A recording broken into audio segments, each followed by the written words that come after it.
வணக்கம். பேங்க் ஆக்ஷன்ல ஒரு சொத்து வாங்குறதுங்கிறது ஒரு பெரிய ஜாக்பாட் மாதிரி தான் இல்லையா? ஆனா அந்த வெற்றிக்கு பின்னாடி ஒரு பெரிய சிக்கல் ஒளிஞ்சிருக்கலாம். இன்னைக்கு நம்ம பார்க்க போற இந்த ஒரு முக்கியமான விஷயம், நீங்க வாங்கின சொத்து உங்களுக்கு கிடைக்குமா இல்லையாங்கிறதையே தீர்மானிக்க போகுது. வாங்க அத பத்தி விரிவா பார்க்கலாம். சரி, ஒரு நிமிஷம் யோசிச்சு பாருங்க. பேங்க் ஆக்ஷன்ல நீங்க ரொம்ப நாளா தேடிட்டு இருந்த ஒரு வீடு நல்ல விலைக்கு வருது. ஏலத்துல கலந்துக்கிறீங்க, வெற்றியும் பெற்றிடுறீங்க.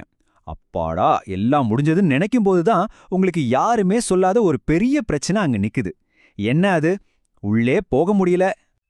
இந்த பிரச்சனைக்கு தீர்வு எங்க இருக்கு தெரியுமா? பொசஷன், அதாவது சுவாதீனம் அல்லது உடைமை அப்படிங்கிற ஒரே ஒரு சட்ட வார்த்தையில தான் அடங்கியிருக்கு. சுவாதீனம், அதாவது பொசஷன்ங்கிறது வெறுமனே வீட்டு சாவியை கையில வச்சிருக்கிறது கிடையாது. அது ஒரு சட்டப்பூர்வமான நிலை. ஒரு சொத்தை ஏலம் விடும்போது அந்த சொத்து பேங்கோட கண்ட்ரோல்ல எப்படி இருக்குங்கிறத பொறுத்து இந்த பொசஷன்ல ரெண்டு முக்கியமான முற்றிலும் வேற வேற வகைகள் இருக்கு.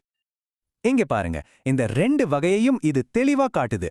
ஒன்னு பிசிக்கல் பொசிஷன், இன்னொன்னு சிம்பாலிக் பொசிஷன். ரெண்டுக்கும் நடுவுல மலைக்கும் மடுவுக்குமான வித்தியாசம் இருக்கு. பிசிக்கல் பொசிஷன்னா பேங்க் அந்த இடத்தோட முழு கட்டுப்பாட்டையும் எடுத்துருச்சுன்னு அர்த்தம். வீடு பூட்டி காலியா இருக்கும். ஆனா சிம்பாலிக் பொசிஷன்னா கட்டுப்பாடு வெறும் பேப்பர்ல மட்டும்தான். அதாவது பழைய ஓனர்ஸ் இன்னும் அங்கேயே குடியிருக்கலாம். ஆக நீங்க புரிஞ்சிக்க வேண்டிய மிக முக்கியமான பாயிண்ட் இதுதான்.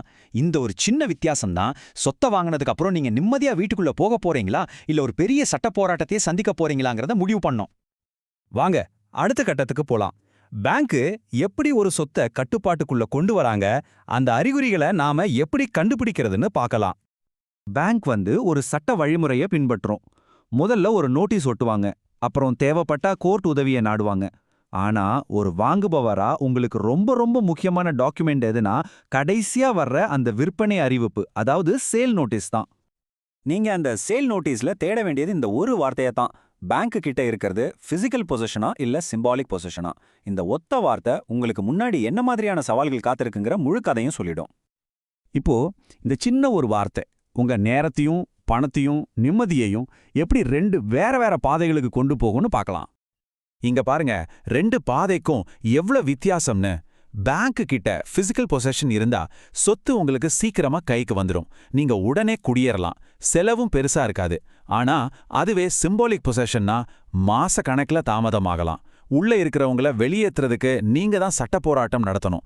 அதுக்கு தனியா பணமும் நேரமும் செலவாகும். சரி, இவ்ளோ தூரம் பிரச்சனையை பார்த்தாச்சு. இப்போ இதுல இருந்து உங்களை நீங்களே எப்படி பாதுகாத்துக்கிறது? அதுக்காகவே நீங்க ஏலம் கேட்கறதுக்கு முன்னாடி பின்பற்ற வேண்டிய ஒரு சூப்பரான செக்லிஸ்ட் இதோ. இந்த செக்லிஸ்ட்ல இருக்கிற ஒவ்வொரு பாயிண்ட்டையும் நீங்க ஃபாலோ பண்ணா உங்க பணத்தையும் நேரத்தையும் மன நிம்மதியும் நிச்சயமா பாதுகாக்கலாம். இது உங்களை வெறும் ஏலம் கேட்கிறவரா இல்லாம ஒரு ஸ்மார்ட்டான விவரம் தெரிஞ்ச முதலீட்டாளரா மாத்தும்.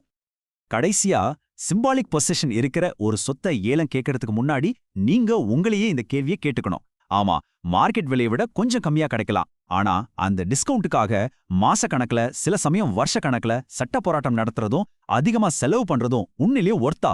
இந்த கேள்விக்கான பதில் உங்ககிட்ட தான் இருக்கு. நல்லா யோசிச்சு முடிவிடுங்க.